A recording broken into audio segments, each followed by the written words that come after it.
लोकसभा चुनाव 2024 राजस्थान की सभी 25 सीटों पर उम्मीदवारों के नाम फाइनल। अशोक गहलोत, गोविंद सिंह डोटासरा, शांति धारीवाल, सीपी जोशी जैसे बड़े नेता लड़ेंगे चुनाव। कौन सी सीट से कौन लड़ेगा चुनाव? राजस्थान में लोकसभा की सभी 25 सीटें 2014 और 19 में कांग्रेस हार चुकी है। ऐसे में कांग्रेस ने इस बार राजस्थान में एक ऐसा प्लान बनाया जिसके तहत राजस्थान की 15 से ज्यादा सीटें जीतने की तैयारी में है कांग्रेस, और इसी के चलते उम्मीदवारों के लिए अभी से नाम फाइनल करना शुरू कर दिया है। दोस्तों, सबसे पहले बात करेंगे बाड़मेर सीट की। तो बाड़मेर जैसलमेर लोकसभा सीट पर लगातार 2 चुनाव से कांग्रेस को हार का सामना करना पड़ रहा है, और इसी के चलते कांग्रेस यहां से इस बार सबसे मजबूत और प्रबल दावेदार हरीश चौधरी को चुनावी मैदान में उतारना चाहती है, क्योंकि 2019 में कैलाश चौधरी जो कि बायतू सीट से तीसरी पोजीशन पर रहे थे, उन्हें भाजपा ने चुनावी मैदान में उतारा था और उन्होंने जीत हासिल की थी। और इसी को देखते हुए इस बार जो बाड़मेर सीट है वहां से कांग्रेस ने हरीश चौधरी को चुनावी मैदान में उतारने की तैयारी में लगा दिया है, क्योंकि बाड़मेर जिले में एकमात्र कांग्रेस की सीट लाने वाले हरीश चौधरी हैं, और इसी के चलते उन्हें यहां से बाड़मेर जैसलमेर से चुनावी मैदान में उतारने की तैयारी में है। हालांकि साला मोहम्मद का नाम भी चर्चाओं में है, लेकिन कहा जाता है कि यहाँ पर कैलाश चौधरी का नाम लगभग फाइनल है। जबकि अगर हम बात करें दौसा से, तो दौसा से इस बार कांग्रेस एक मजबूत उम्मीदवार को यहाँ पर प्रत्याशी के तौर पर उतार सकती है। पिछले प्रत्याशी यहाँ पर सविता मीणा को ही चुनावी मैदान में उतार कर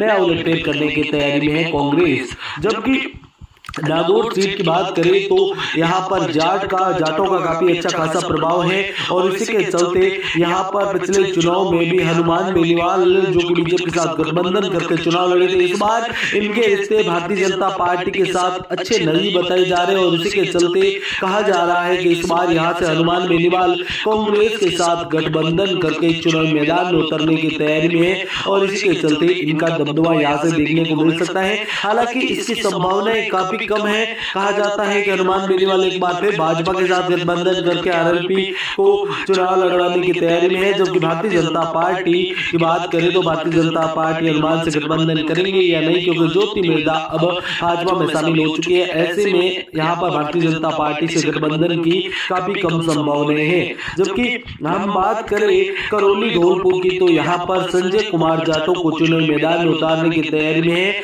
आपको बता दें कि इस सीट से यहाँ पर अशोक चांदना का नाम भी चर्चाओं में है।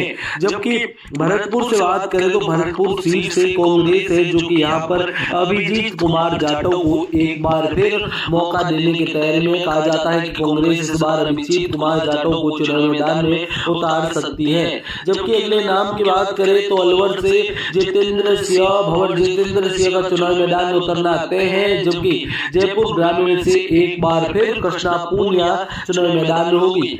इस बार कांग्रेस ऐसे उम्मीदवारों को चुनावी मैदान में उतारना चाहती है जो कि मजबूत हो, सक्षम हो, जीत के लिए प्रबल दावेदार हो, और इसके चलते एक सीट को लेकर यहाँ पर अपना प्रभाव स्थापित करना चाहती है। जबकि सीकर से बात करें तो सीकर से इस बार कांग्रेस है जो कि मजबूत उम्मीदवार के तौर पर गोविंद सिंह डोटासरा को चुनावी मैदान में उतार सकती है। जबकि झुंझुनू से बात करें तो झुंझुनू से यहाँ पर ब्रजेंद्र ओला को चुनावी मैदान में उतारने की तैयारी में है। जबकि चूरू से बात करें या तो सीकर या फिर चूरू से यहाँ पर गोविंद सिंह डोटासरा को चुनावी मैदान में उतारा जाएगा। जबकि रफीक मंडेले यहाँ से उम्मीदवार हो सकते हैं। जबकि बीकानेर सीट की बात करें तो ये एससी के लिए रिजर्व है, और इसके चलते यहाँ पर इस बार कांग्रेस है जो कि बड़ा उम्मीदवार उतारने की तैयारी में। कहा जाता है कि यहाँ से कांग्रेस मजबूत और सक्षम उम्मीदवार को चुनावी मैदान में उतारना चाहती है, और इसी के चलते यहाँ पर चुनावी मैदान में उतारने के लिए प्रत्याशियों की जो ढूंढ है, जो यहाँ पर ढूंढना चाह रही है, उन्हें चुनावी मैदान में उतारना चाहती है। हालांकि पिछले उम्मीदवार यहाँ पर मदन गोपाल बेनीवाल भी दावेदारी पेश कर सकते हैं। हालांकि जो खबरें हैं उसके अनुसार यहाँ से खाजूवाला से विधायक रहे प्रत्याशी को चुनावी मैदान में उतारने की तैयारी में है। आपको बता दें कि डॉक्टर गोविंद सिंह बेनीवाल को चुनावी मैदान में उतारने की तैयारी में है। जबकि गंगानगर से कांग्रेस एक वैसे प्रत्याशी की तलाश में है जो कि सीट को यहाँ पर विजय निकाल सके, और कहा जाता है कि सीट पर कांग्रेस इस बार एक ऐसे प्रबल दावेदार की खोज में है जो कि जिताऊ हो। और यहाँ पर अगर बात करें तो यहाँ पर भरत राम मेघवाल को चुनावी मैदान में उतारा जा सकता है, जबकि झालावाड़ बारह से इस बार भारतीय जनता पार्टी वसुंधरा राजे को चुनावी मैदान में उतारने की तैयारी कर चुकी है। और इसी के चलते यहाँ पर प्रमोद जैन भैया को झालावाड़ बारह से चुनावी मैदान में उतारा जा सकता है। जबकि कोटा से बात करें तो कोटा से इस बार शांति धारीवाल, जी हाँ दोस्तों, जो भी लोकसभा स्पीकर थे ओम बिरला, उनके सामने शांति धारीवाल को चुनावी मैदान में उतारा जा सकता है।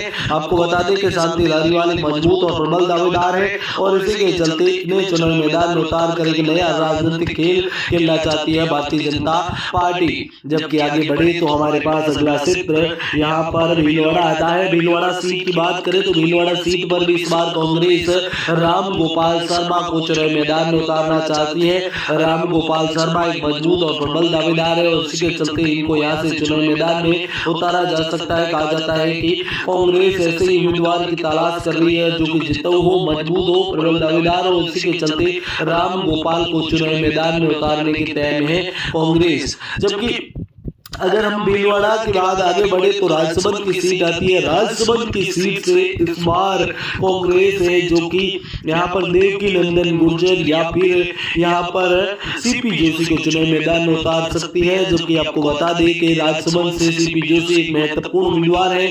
यहाँ पर दिव्या कुमारी जो कि सांसद रही थी वो राजस्थान की उप मुख्यमंत्री है। ऐसे में इस सीट से गजेंद्र सिंह शेखावत के चुनाव लड़ने के आसार काफी अधिक बताए जा रहे हैं। कहा जाता है कि कांग्रेस सीट से मजबूत और ऐसा उम्मीदवार चाहती है जो कि जिताऊ हो। वही दोस्तों अगर बात करें चित्तौड़गढ़ की तो चित्तौड़गढ़ से गोपाल सिंह इटावा को चुनावी मैदान में उतारने की तैयारी में है कांग्रेस। या दोस्तों गोपाल सिंह इटावा को कांग्रेस चुनावी मैदान में उतारने की तैयारी में है। जबकि बांसवाड़ा की बात करें तो बांसवाड़ा से ताराचंद भोगरा को एक बार फिर चुनावी मैदान में उतारने की तैयारी में है। जबकि उदयपुर से बात करें तो उदयपुर से रघुवीर सिंह मीणा एक बार फिर चुनावी मैदान में होंगे।